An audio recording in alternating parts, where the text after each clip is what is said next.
Abra sua Bíblia comigo, nós vamos ler 3 textos no início. Segundo livro de Crônicas, capítulo 7, verso 14. Segundo Crônicas 7, 14. Um versículo muito conhecido.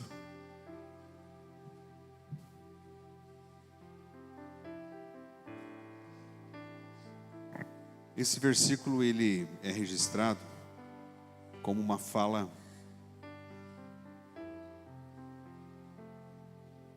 de Deus com Salomão no dia que ele inaugurou o templo.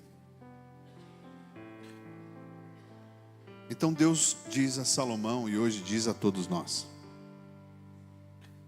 se o meu povo, que se chama pelo meu nome, se humilhar e orar, e buscar a minha face, e se afastar dos seus maus caminhos, dos céus o ouvirei, perdoarei o seu pecado e curarei a sua terra.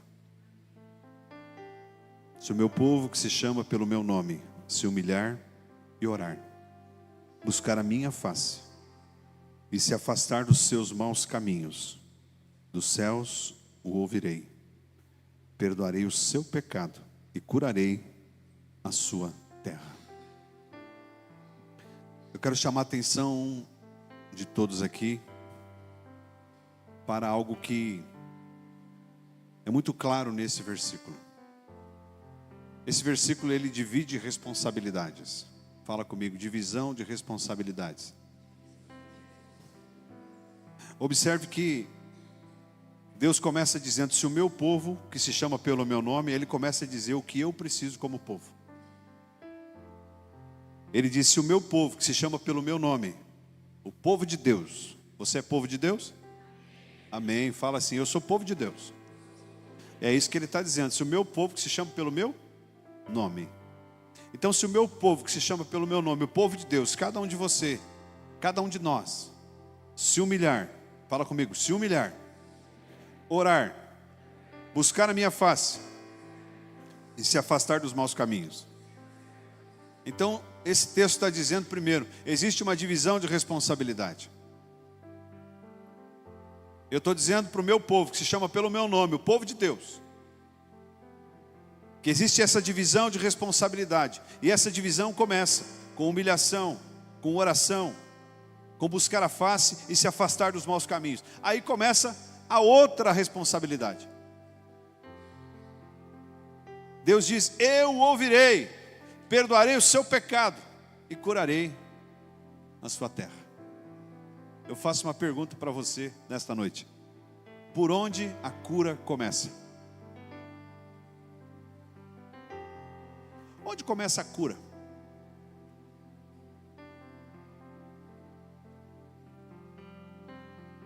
O texto está dizendo que Deus promete curar a sua terra, curar a minha terra, curar o lugar onde eu vivo, curar a minha casa, curar o meu casamento, curar o meu coração. E essa cura não é algo relacionado apenas à questão física. Não é de uma gastrite, de uma gripe, de uma dor de cabeça, de uma inflamação, de um câncer que ele está falando. Ele está falando de um povo curado. Fala comigo, povo curado. Um povo curado não é um povo doente. E a maior de todas as doenças não é física, é espiritual, é emocional. E por onde essa cura começa? Quem nos cura? É Ele que nos cura. Mas por onde ela começa? Começa por mim mesmo. A cura que eu busco, a cura que eu desejo, começa por decisões minhas. Divisão. Essa mensagem até poderia se chamar divisão de responsabilidades. Evangelho de Lucas, vai comigo. Evangelho de Lucas, capítulo 19. Lucas 19. Versículo 10.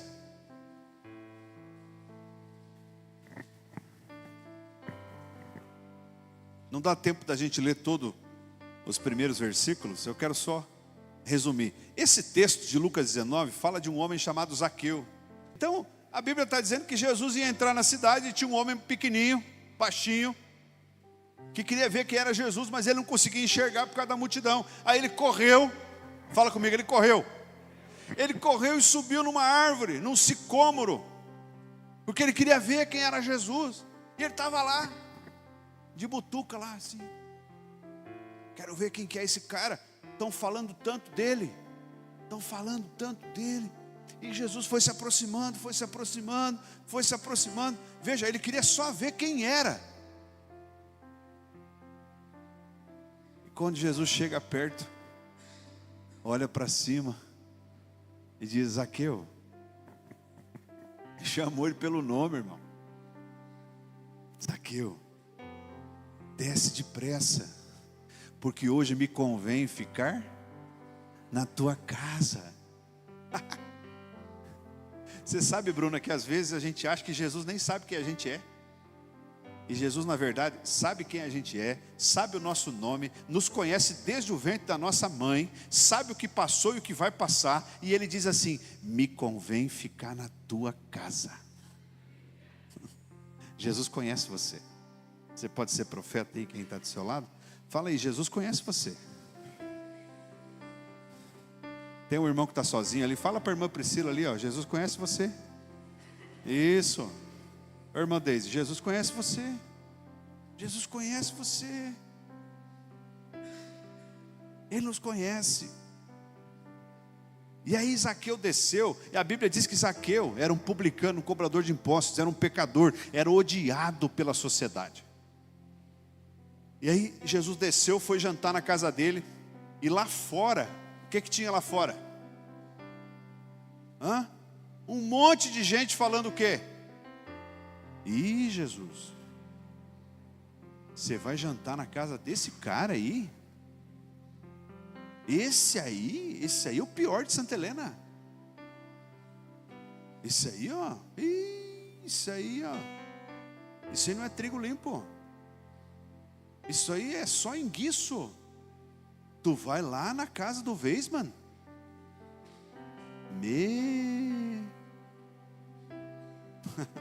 Eu usei o exemplo do Weisman porque o Josi usa esse exemplo, né? Lá no encontro, quem foi para o encontro já ouviu o Josi falar disso, né? Tu vai lá na casa do Samuel. Aquele Samuel lá. Zaqueu lá durante o jantar diz assim: eu devolvo o que eu roubei.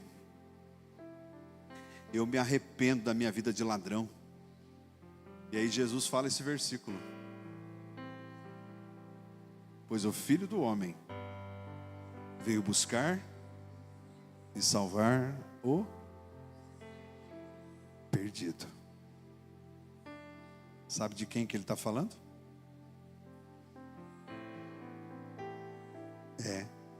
Ele está falando de nós. Como é que fala os corintianos? É nós. Então, esse versículo aqui, a gente tem que olhar para esse versículo e falar assim: é nós. Fala comigo, é nós. É tu também. É nós. É nós que estava perdido. Então não é aquele que não veio no culto. Ah, pastor, por que aquele homem lá não está hoje aqui para ele ouvir essa palavra?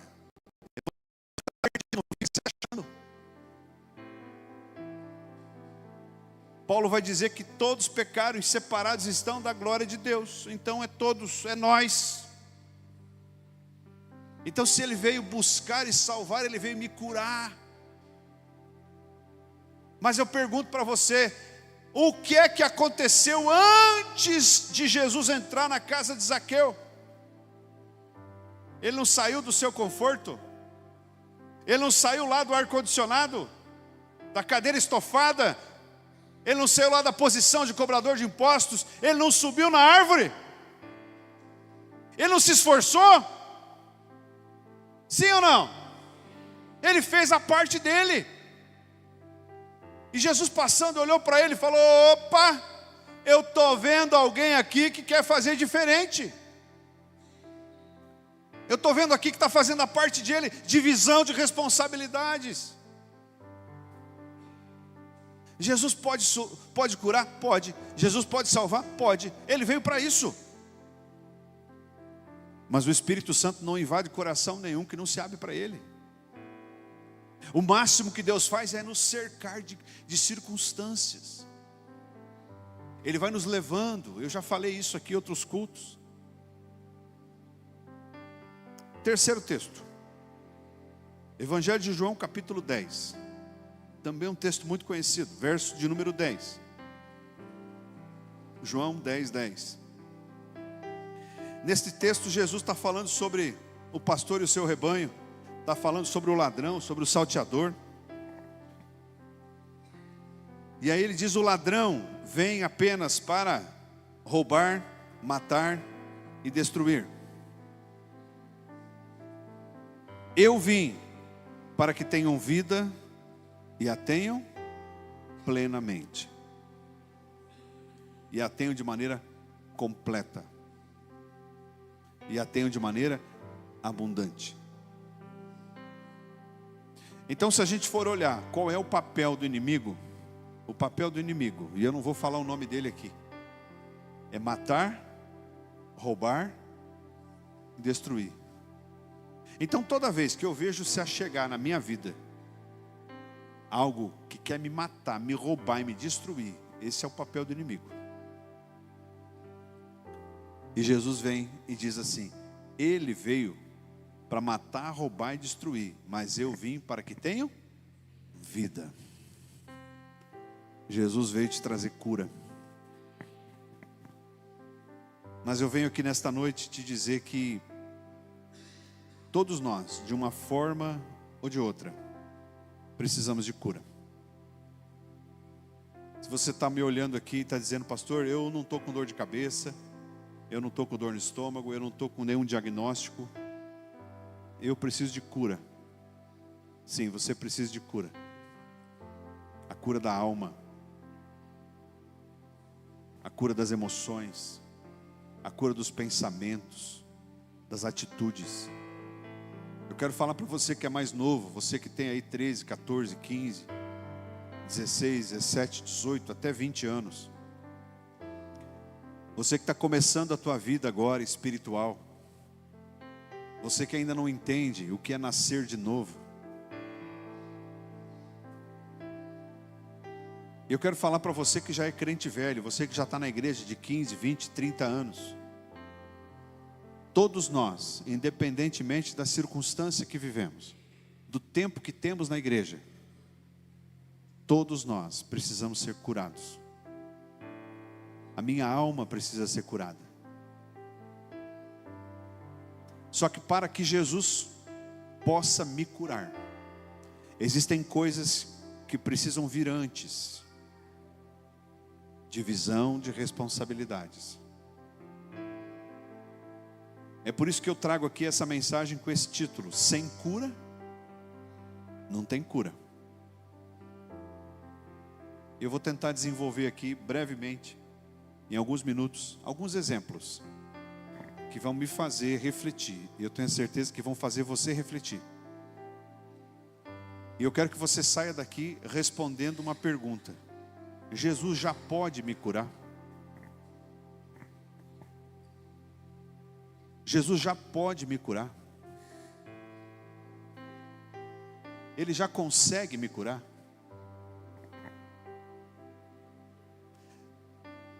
No Evangelho de Marcos, capítulo 5, versos 25 a 29,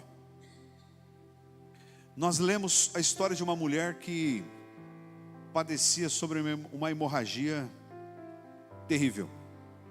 Quem conhece aqui a história da mulher hemorrágica? 60%, 70%. Eu vou contar rapidinho para a gente não precisar ler. A Bíblia diz que tinha uma mulher que estava sofrendo de hemorragia por 12 anos. 12 anos. Imagine você 12 anos sangrando. Num tempo em que a medicina não era como hoje.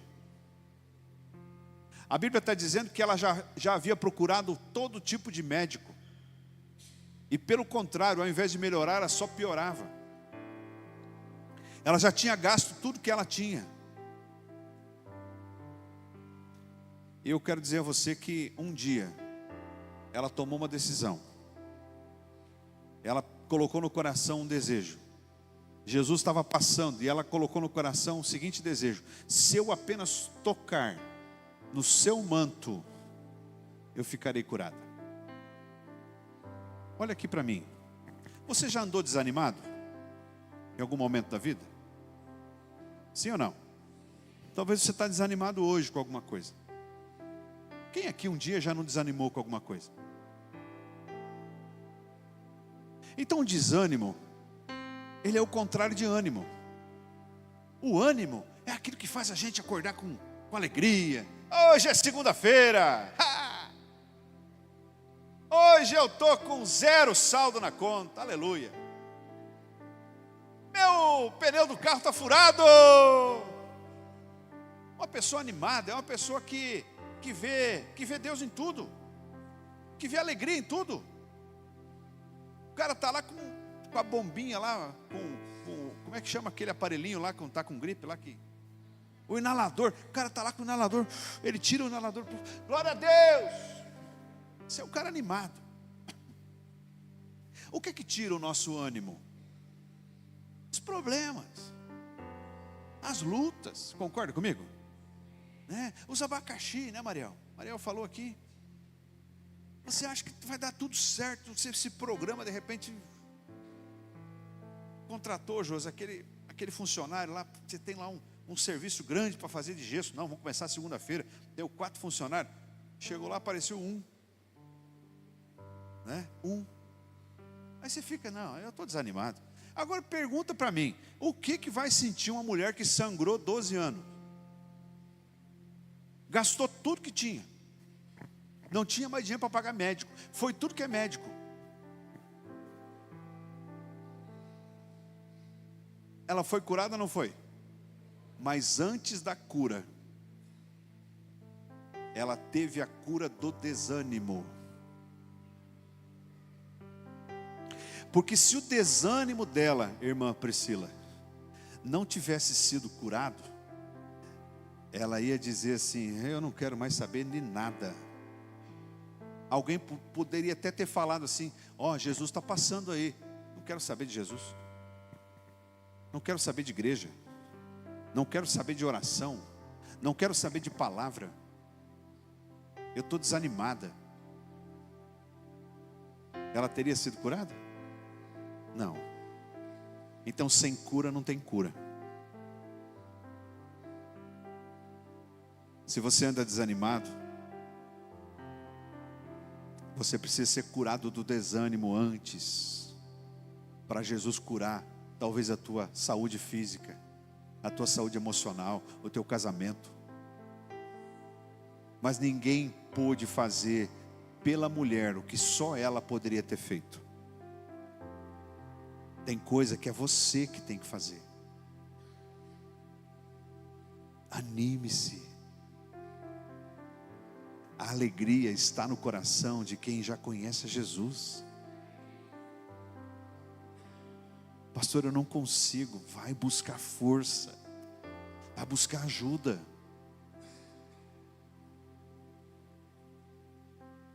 A cura que talvez você procura encontrar, Jesus quer te dar, mas antes, é você que precisa ser curado, encontrando um caminho que só você pode ser curado. Amém? Bom, vamos caminhando. João capítulo 5, versos 2 a 9. João 5, 2 a 9.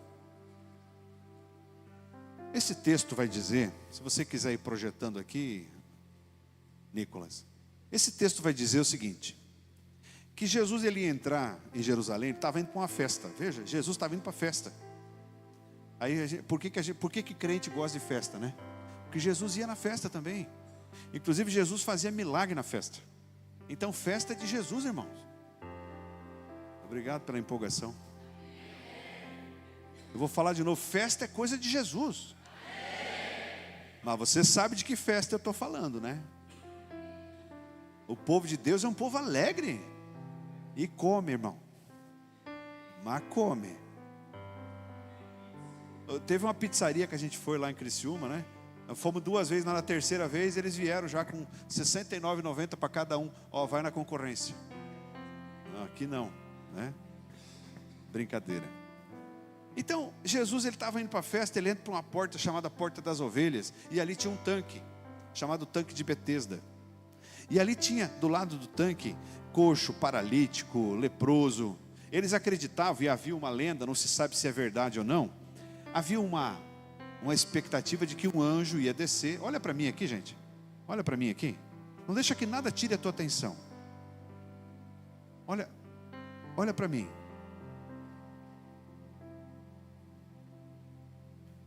Havia uma expectativa de um anjo descer e movimentar a água. E o primeiro que entrasse na água era curado. E Jesus olha e ele sabia da vida de um homem que estava ali há 38 anos. Coxo, paralítico. Não sabia, não conseguia andar. E Jesus olhou para ele e falou assim: quer ser curado?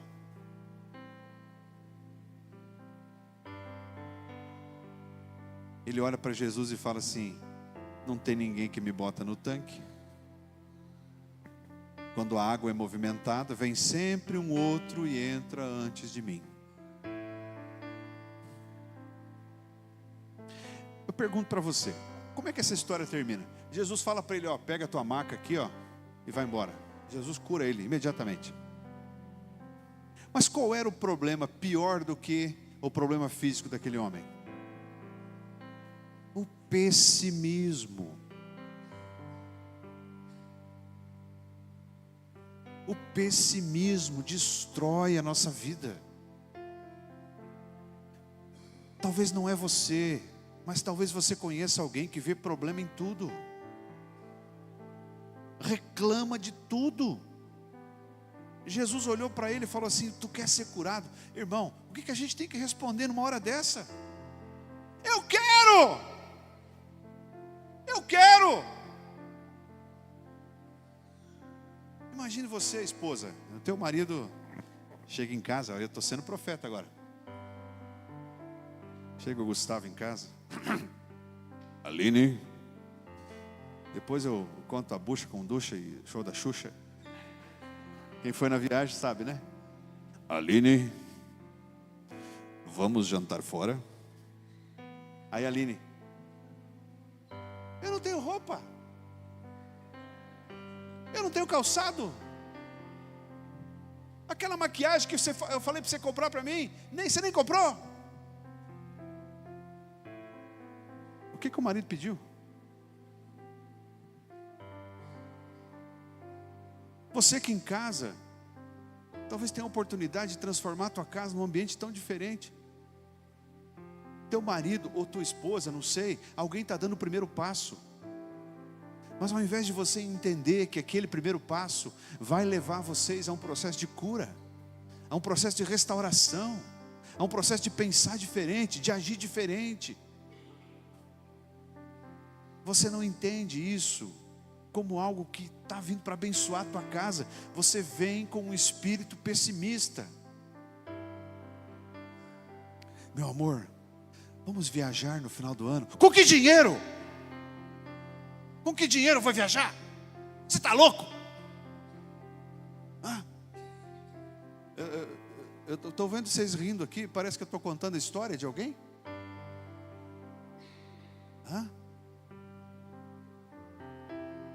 Antigamente tinha aquelas vó. Hoje não tem mais vó. As vó hoje são tudo diferentes. Aquelas vó que a criança ganhava uma bicicleta, né? Tu vai cair, piá. Tu vai cair. Daqui a pouco tu cai e bate e quebra o pescoço. Tinha, né? Tu resbala aí, tu se quebra tudo. Quem ouviu essas frases? Irmão, achei que era só eu. Né? Aquela sensação de que vai dar tudo errado.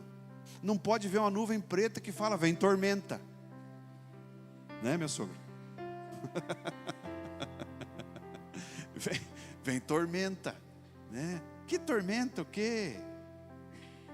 Vive a tua vida com paz. E Jesus está te oferecendo cura, e você está olhando para a dificuldade. E Jesus está te oferecendo um andar diferente. Então Ele só pode te curar se você largar a mão de ser pessimista. Para de ser ranzinza. Não você, Marcos, né? Para de ser chato. Olha para as coisas da vida com leveza. Deus quer te dar um novo tempo, um tempo de respirar. Eu não estou falando para você fazer aquilo que você não pode, mas a gente precisa olhar primeiro para o lado bom das coisas, depois, se for necessário, para o lado ruim. Amém? Não tem cura antes da cura, e sem cura não tem cura. Você sabe, irmãos, que a gente ouve muito uma frase: Deus não fala comigo. E talvez você está me ouvindo falar essa frase, você está concordando, está entrando no rol de crente que fala que Deus não fala com você. Sabe por quê? Porque tu não aprendeu a ouvir. Não é que Ele não fala, Deus fala a todo momento. Inclusive o livro de Romanos vai dizer que os homens todos são indesculpáveis. Os homens são indesculpáveis porque a própria natureza fala por si. Tem até um livro, Iana, que chama Os Indesculpáveis, ou uma coisa assim. A natureza proclama a sua glória. A gente foi num lugar lá, os irmãos vão lembrar daquele lugar que a gente foi na serra, lá no Mirante, né?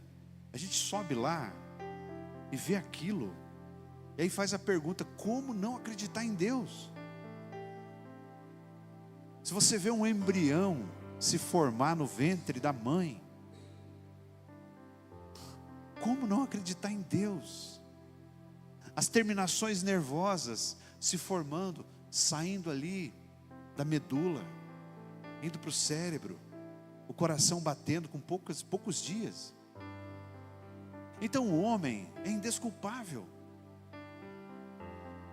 Então Deus tem falado conosco a todo tempo. Sabe o que? A gente quer abrir a Bíblia naquela roleta russa e encontrar um versículo que vem diretamente ao encontro daquilo que a gente está vivendo. As coisas não são assim.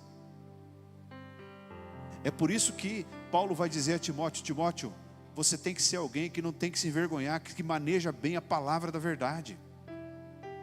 A gente ouviu lá: irmão, você tem que estudar a Bíblia, não porque o pastor vai te chamar para pregar, também, porque no dia da angústia, no dia da provação, se você conhece a palavra, de que tu vai lembrar? Da palavra. Você vai lembrar da palavra. Amém? Amém, glória a Deus. Bom, terceiro exemplo, Lucas capítulo 5, versos 18 e 19. Esse eu vou ler rapidinho. Lucas 5, 18 e 19. Olha só que interessante, esse texto também é muito conhecido. Lucas 5, 18 e 19.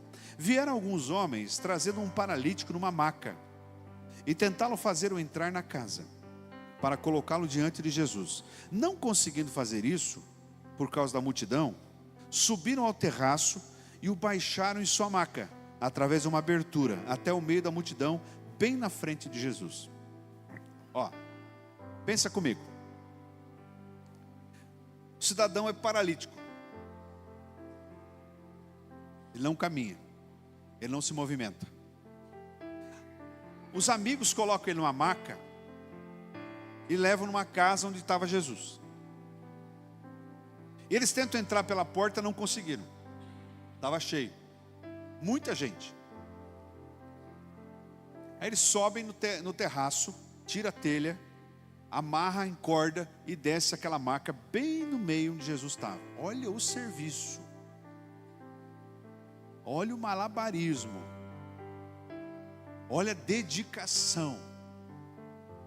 E Jesus olha para ele e fala que os pecados estão perdoados. Aí os fariseus vão dizer: quem é esse para perdoar pecado? E Jesus diz: para que vocês saibam que o Filho do Homem tem poder na terra para perdoar o pecado. Eu pergunto a vocês: o que é mais fácil, dizer a este homem: teus pecados estão perdoados, ou levanta e anda? Mas para que saibam disso, eu digo a você: pega a tua maca e anda. Assim termina o texto.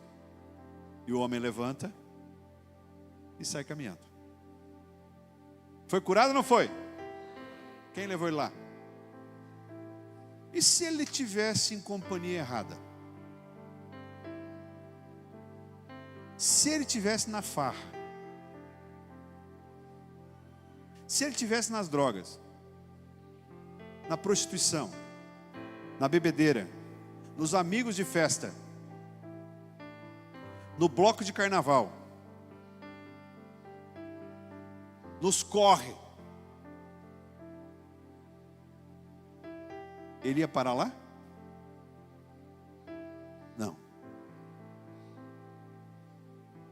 Tem cura que vem antes da cura. Se Deus tem trocado as tuas companhias, Ele tem curado coisas antes na tua vida, para que depois, por meio dessas novas companhias, você seja curado. Você entende isso? Pastor, então quer dizer que eu não posso nem conversar mais com quem não é crente? Não é nada disso.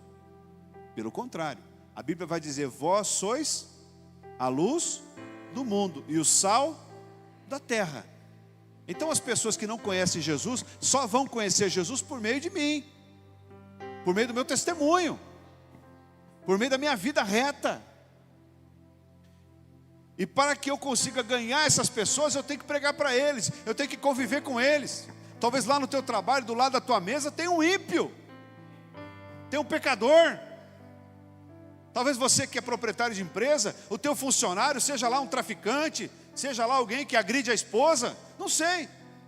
Tem que mandar ele embora, pastor? Não, você tem que ganhar ele para Jesus. Salmo 1 vai dizer que feliz é aquele que não senta na roda dos escarnecedores, que não dá mesa com eles.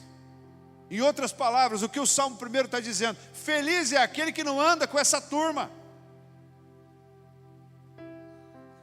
Os casamentos só são restaurados quando os conselhos corretos são dados a homens e mulheres. Aquele jovem foi curado por Jesus, mas antes ele foi curado das suas companhias. A gente tem que entender, irmãos, que as más companhias corrompem. É que nem esqueci o nome. Quando você muda de cidade, muda de estado, você vai lá com a gíria, né? Você está indo ali para... Passou de Cascavel, chegou em Laranjeiras, até Guarapuava ali, a região de Irati. Tem um lugar que a gente para comprar fruta. E aí o pacote de fruta é 20. E aí a gente para lá só para ouvir a mulher falar 20. Né? Quanto é que custa a bergamota? É 20. Né? E o pinhão? É 20. Aqui a gente não fala 20. Né? A gente fala 20. Né? Quem é mais da região de Florianópolis ali, tem uma herança da cultura portuguesa, né? Tem um sotaque já, você percebe logo ali de Itajaí, Florianópolis, né? Quem é do Nordeste? Tem alguém aqui que veio do Nordeste? Da região Norte, né? Tem um sotaque diferente.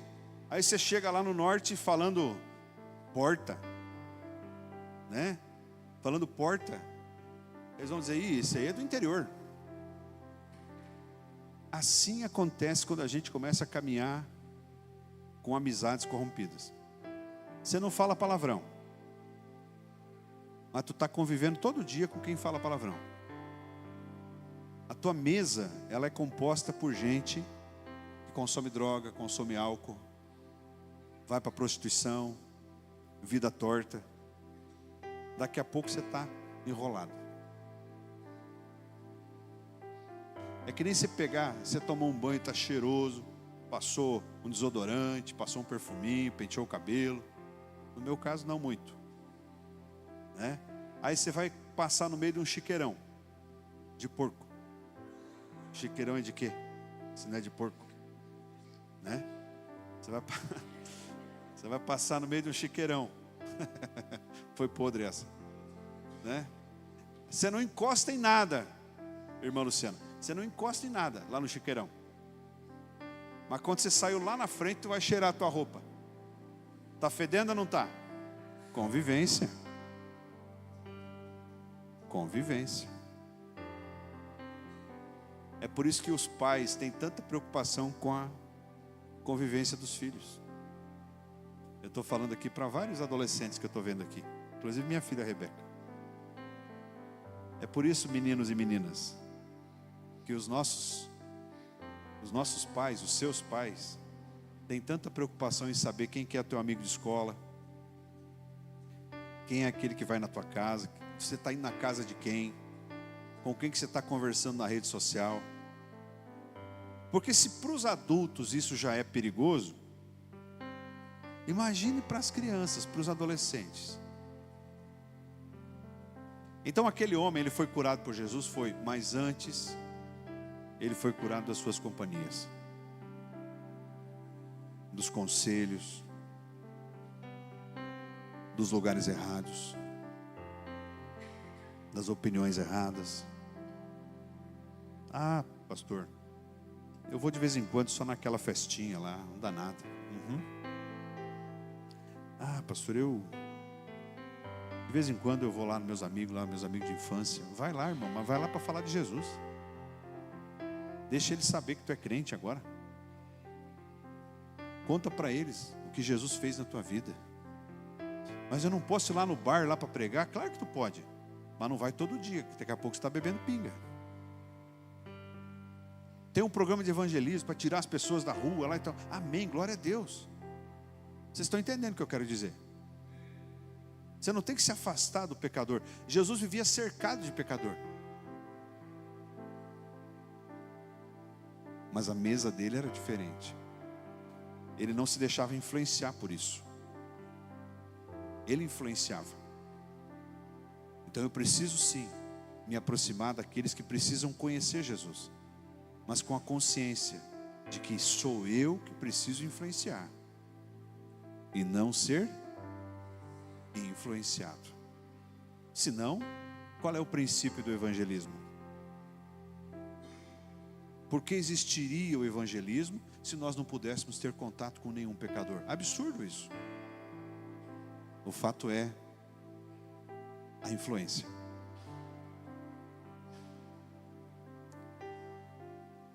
Lucas capítulo 7, verso 37 e 38. Lucas 7. Você está em Lucas 5? Lucas 7. Eu tenho esse texto como um dos mais incríveis da Bíblia. Convidado por um fariseu, 36. Convidado por um fariseu para jantar, Jesus foi à casa dele e reclinou-se à mesa. Então você convidou Jesus. E você é um fariseu. Não, você não é fariseu. Vamos imaginar que você seja um fariseu. Aí você convidou Jesus, Alex. Tu é o fariseu. Aí você convidou Jesus para jantar. Jesus chegou e falou: opa, obrigado pelo convite. Chegou lá e se reclinou à mesa. Então lá na casa do Alex, eles jantando, verso 37. Ao saber que Jesus estava comendo na casa do fariseu, certa mulher daquela cidade, uma pecadora, trouxe um frasco de alabastro com perfume. Que mulher era aquela? Uma? Então ela não era santinha da cidade. Ela era uma pecadora.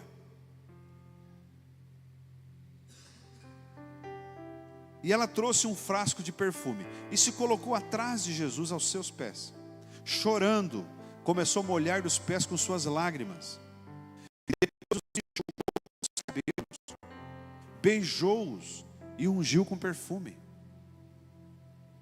Ao ver isso, o fariseu que havia convidado disse a si mesmo: se este homem fosse profeta, saberia quem nele está tocando e que tipo de mulher ela é, uma pecadora. Então Jesus disse: Simão, eu tenho algo a dizer. Diga, mestre. 2 homens deviam a certo credor. Um lhe devia 500 denários e o outro 50. Nenhum dos dois tinha como pagar. Por isso perdoou a dívida dos dois, de ambos. E qual dele o amará mais? Simão respondeu: suponho que aquele a quem foi perdoada a dívida maior. E você julgou bem, disse Jesus. Em seguida virou-se para a mulher e disse: Simão, esta mulher, entrei na sua casa, você não me deu água para lavar os pés, ela porém molhou os meus pés com suas lágrimas, e os enxugou com seus cabelos. Você não me deu um beijo, e essa mulher, desde que entrei, não parou de beijar os meus pés. Você não ungiu a minha cabeça com óleo, e ela derramou perfume nos meus pés. Portanto eu digo, os muitos pecados dela foram perdoados, pois ela amou muito, mas aquele a quem pouco foi perdoado, pouco ama. Então Jesus disse a ela, seus pecados estão perdoados. Pergunta, ela foi curada ou não foi? Ela foi perdoada ou não foi? Foi, mas antes, ela precisou ser curada de outra coisa. Ela precisou ser curada da preocupação com a opinião alheia. Pensa comigo.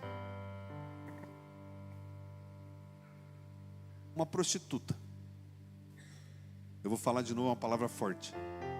Uma prostituta. Conhecida na cidade inteira. Jesus vai jantar na casa de um fariseu, de um membro do sinédrio, de uma autoridade. Ela entra na casa, se coloca atrás de Jesus, chorando. Ela lava os pés de Jesus com as lágrimas, ela enxuga com os cabelos. Outro evangelho vai dizer que ela quebrou o frasco de alabastro, um perfume caro.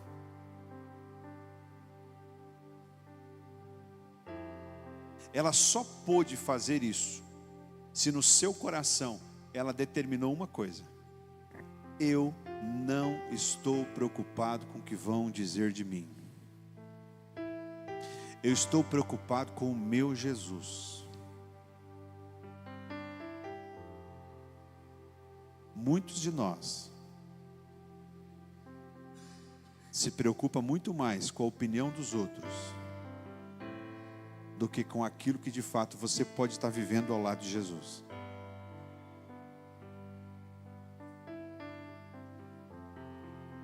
Talvez você ainda não entregou de fato a tua vida para Jesus e não vive uma vida cheia do Espírito Santo, porque você se preocupa com o que vão dizer lá fora. Tem muita gente que na época do batismo vem aqui e vê o povo se batizando, chora aí sentado, um desejo no coração absurdo de fazer o mesmo, mas não faz com medo do que a família vai falar.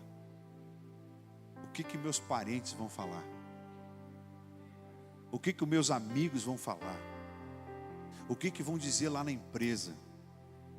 Ah, porque eu vou perder negócios. Irmão, Jesus quer curar você.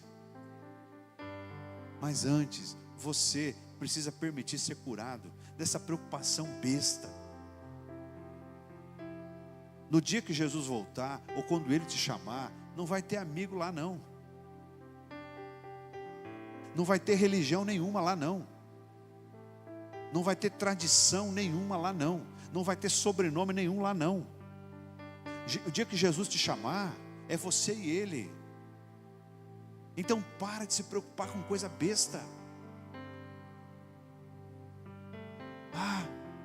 Tem gente que vem aqui no culto, irmão, fica preocupado em sair na foto. Meu Deus do céu, está ali a Isabela fazendo foto. Ela não vai poder fazer foto. Aí vai que sai lá na rede social, lá do Cefas. Já aconteceu, irmão. Vieram um visitante aqui, olha o absurdo. Veio visitante aqui, crente de outra igreja, veio visitar, glória a Deus, é muito bem-vindo. O pastor chamou lá, xingou o cara, o que você está fazendo lá? Teve caso aqui de outras circunstâncias aqui na cidade. E tem gente que não aparece mais por causa disso. É verdade. Então a cura que Jesus tem para me dar, para o meu coração, para a minha vida, ela está disponível. Mas antes eu tenho que parar de me preocupar com o que vão dizer. Tem cura que tem que vir antes. E sem cura não tem cura. Divisão de responsabilidades. Aquela mulher não queria nem saber. Ela entrou lá, ela derramou o frasco de perfume, ela chorou, ela enxugou, e Jesus olhou para ela e falou: olha, você muito amou, e todos os teus pecados estão perdoados. Deu um tapa de luva na cara do fariseu, de Simão o fariseu. Lá no céu, irmão, nós vamos estar todos juntos. Essa divisão agora que o inimigo, que o inferno quer causar, ela não vem de Deus. Olha para frente, toma a tua decisão.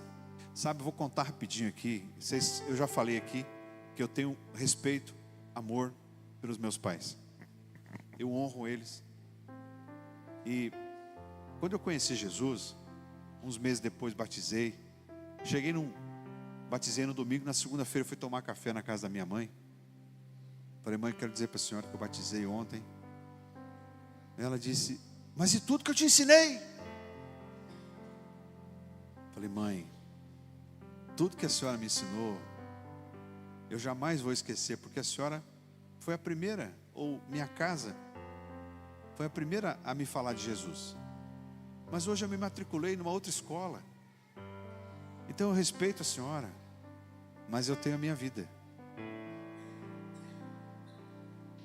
Então tem coisas na vida que não é tua mãe, não é teu pai, não é teu marido, não é tua mulher, não é teu filho. É você que tem que fazer. São decisões individuais.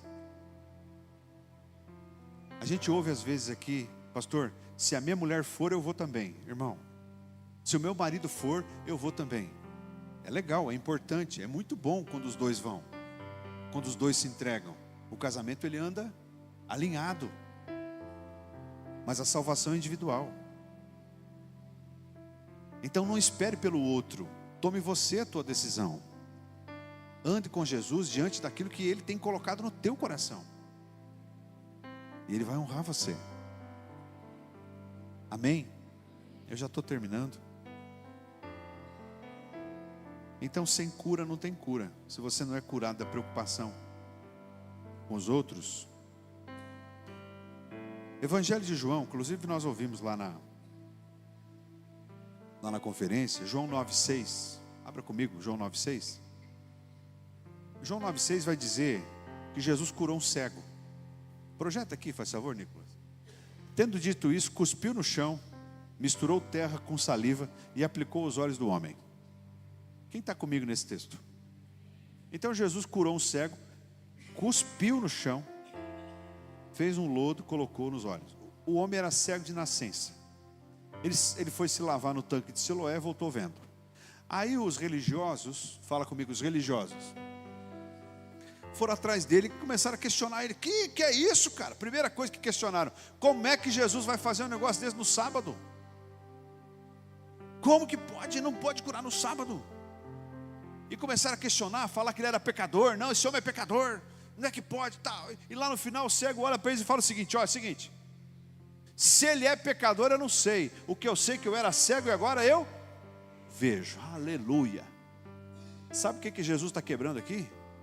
A religiosidade. Irmão, se eu não for curado da religiosidade, dos dogmas, tem crente que não passa embaixo de escada. Não se assuste. Tem crente que não corta a barba, o cabelo na sexta-feira. Superstição.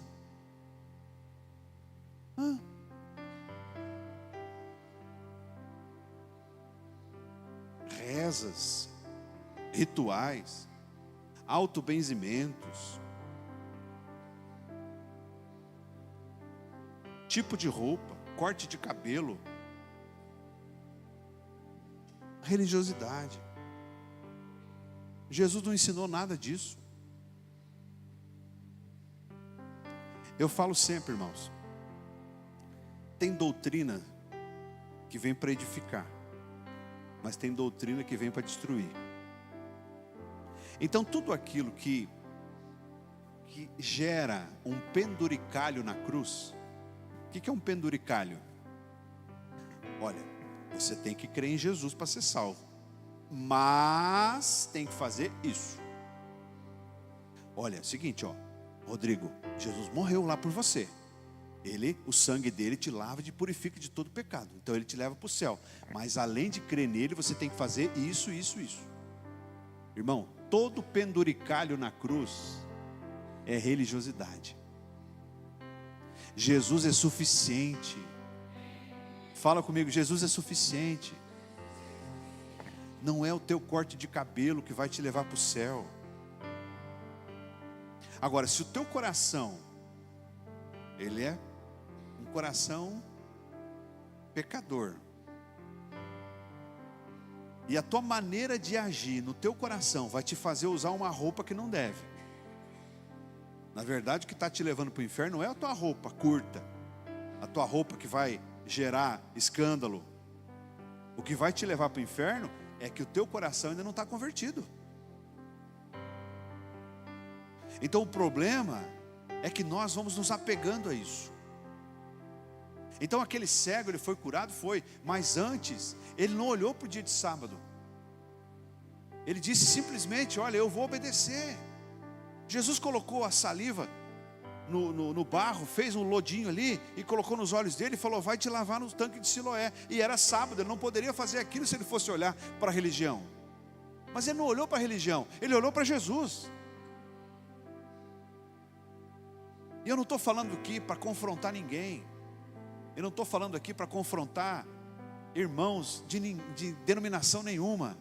Eu estou dizendo aqui que nós temos que confrontar algo que destrói a vida do cristão, que é a religiosidade. A religião não foi Deus que inventou. A religião foi o homem que inventou. Então todas as vezes que nós somos dominados pela religião, nós somos sufocados. Então antes de sermos de fato curados por Jesus, eu tenho que me livrar disso que me oprime, que me sufoca. Eu sei que às vezes eu sou repetitivo aqui.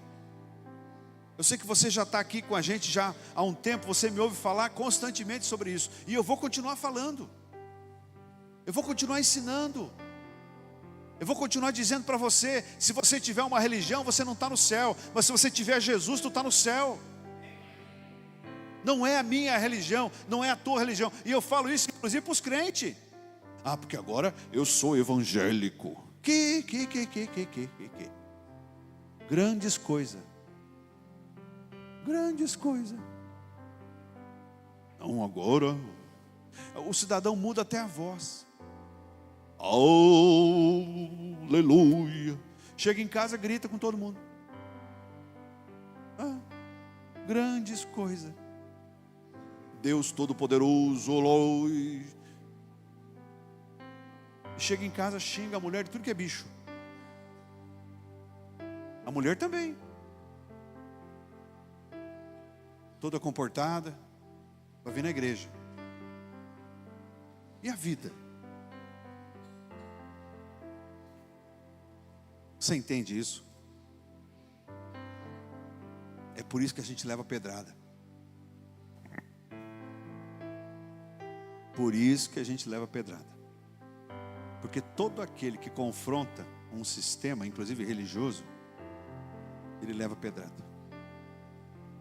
Então se você está disposto a levar pedrada, você está disposto a levar pedrada? Não.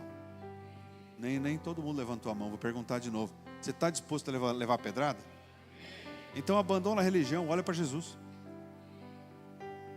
Se prepare para apanhar.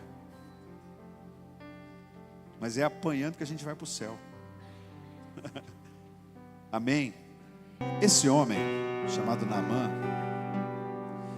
ele era o da mais alta patente do exército sírio. Era um homem importante.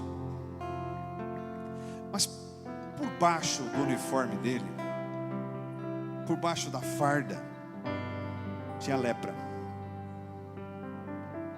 Imagine você, um homem respeitado, todo mundo bate continência para ti, todo mundo te respeita, mas tu é leproso. Aí você mora num lugar que tem os rios mais limpos de todos. Então tu é um homem respeitado, um homem temido, um homem que todo mundo bate continência, um homem que te obedece, todo mundo te obedece. E aí ele ouve dizer por uma menina na casa dele que lá em Israel tinha um profeta. E ele chega e para na casa do profeta. Eliseu mandou um recado para ele: ô Naamã, mergulha 7 vezes no Rio Jordão, tu vai ser curado. Ele escuta aquilo e diz assim: eu não vou. Irmã Nilza, eu não vou não. Não é que já se viu? Eu sou um general, um homem importante.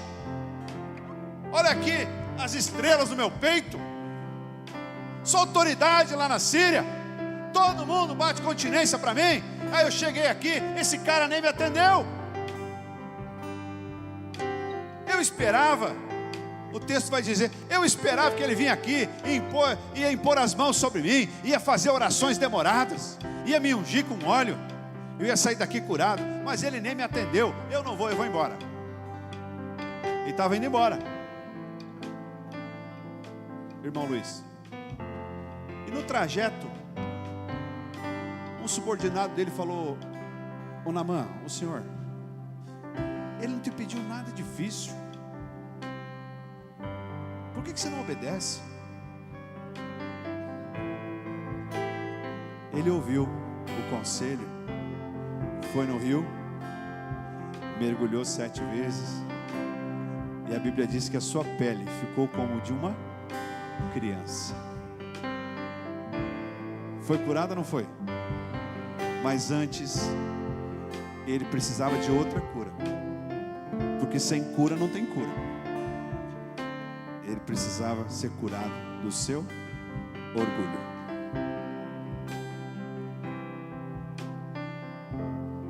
Tem culto que eu estou lendo nos olhos de vocês aqui. Talvez não hoje, mas tem culto que eu consigo ler nos olhos de vocês o desejo de começar de novo. Aí o pastor termina o culto, faz o apelo. Você está morrendo de vontade de vir aqui se jogar na frente, se ajoelhar aqui, chorar, mas você fica aí grudado na tua cadeira, pecador, orgulhoso, não sai do teu lugar. Eu não vou lá, porque vai que vão pensar que eu sou pecador. Irmão, o que vão pensar de você não interessa.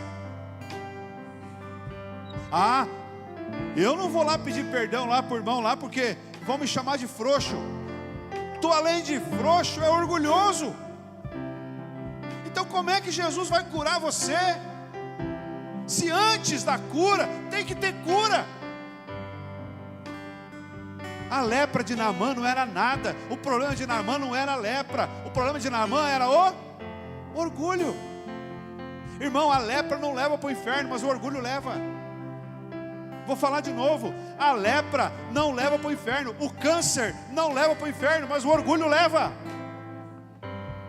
O câncer não leva ninguém para o inferno. Quem leva ninguém para o inferno é o orgulho. Este é o verdadeiro câncer. Você que está esperando para restaurar a tua casa, a tua família por orgulho. Você que vive dormindo bunda com bunda lá com a tua esposa, porque um não pede perdão para o outro. Orgulho. Perde uma semana de vida. Perde dias de vida. Fica lá emburrado num canto, parece uma criança. Jesus quer curar você disso. Jesus olha para Nicodemos, a célula da semana passada. Aproveito para dizer você que tem fugido das células, acorda, irmão. Acorda.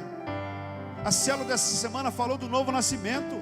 Jesus olha para Nicodemos e fala assim: Nicodemos, necessário vos é nascer de novo. Necessário vos é nascer de novo.